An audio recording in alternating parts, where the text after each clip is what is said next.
एक किसान का इकलौता पुत्र जेल में बंद कर दिया गया। उस पर आरोप था कि वो सरकार विरोधी गतिविधियां करता है, वो आतंकवादी गतिविधियों में लिप्त है। और इधर किसान पर मानो मुसीबतों का पहाड़ टूट पड़ा। भाई एक ही लड़का था, पूरी जिम्मेदारी उस पर थी।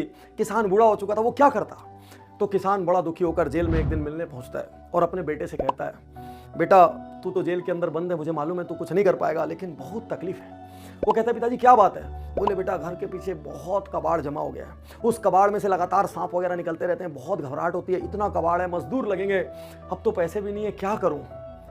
ठीक है पिताजी, मैं कोशिश करता हूं। पिताजी कहते, बेटा एक और बात कहनी थी, तेरे को पता है खेत में फसल लगाने का वक्त आ गया है, बीज डालने का वक्त आ गया है, लेकिन चारों तरफ खरपतवार उगी हुई है, जुताई गुड़ाई जमीन की कराना है। बेटा मेरे से तो कुछ नहीं होता आजकल, और मजदूरों का पैसा कहां से लाऊं।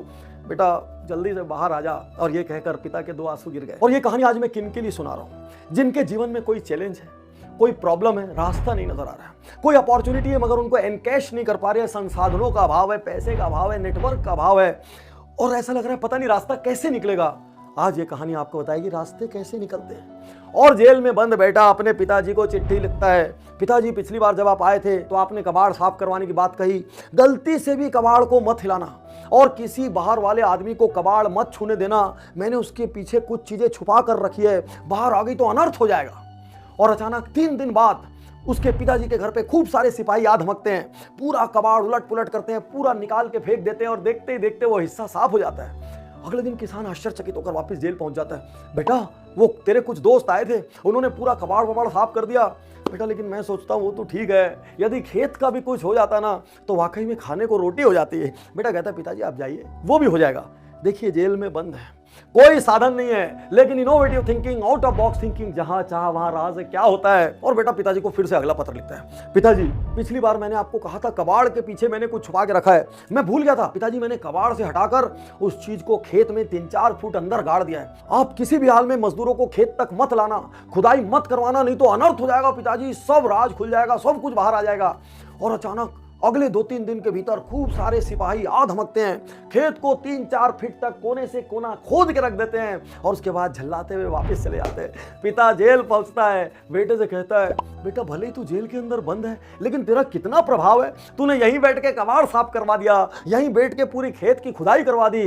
वाह बेटा मैं तो धन्य हो गया तेरी जैसी संतान पाके। अब यदि यहां आपको समझ आ गया हो कि मामला क्या हुआ तो कमेंट बॉक्स में जरूर लिखें। बाकी आपसे कहना चाहता हूं, दुनिया में 2 ही किस्म की समस्याएं मेरे दोस्त, एक वो जिनका कोई ना कोई हल है, और एक वो जिनका कोई हल नहीं है। या ऐसा कह लें, वो समस्याएं जिनको कोशिश करके आप नियंत्रण में लेके सॉल्व कर सकते हैं, और वो समस्याएं जिनको आप कितनी भी कोशिश कर लें वो आपके नियंत्रण के बाहर है। यहाँ एक बात आपसे कहना चाहता हूं, जीवन का सबसे बड़ा पाठ आपको देना चाहता हूं, पहले भी कई बार दिया है, जिन समस्याओं का हल है उनकी चिंता क्यों करना, और जिन समस्याओं का कोई हल नहीं है उनकी चिंता क्यों करना। तो आज से हर समस्या को सिर्फ इसी नजरिए से देखो, क्या इसका कहीं कोई हल है। वो हल पैसा हो, वो हल शहर छोड़ना, वो हल मेहनत करना हो, वो हल अपमान सहना, वो हल कुछ नया सीखना हो, वो हल मेरे जैसे कोच के पास आके मिलना हो, चाहे जो हल।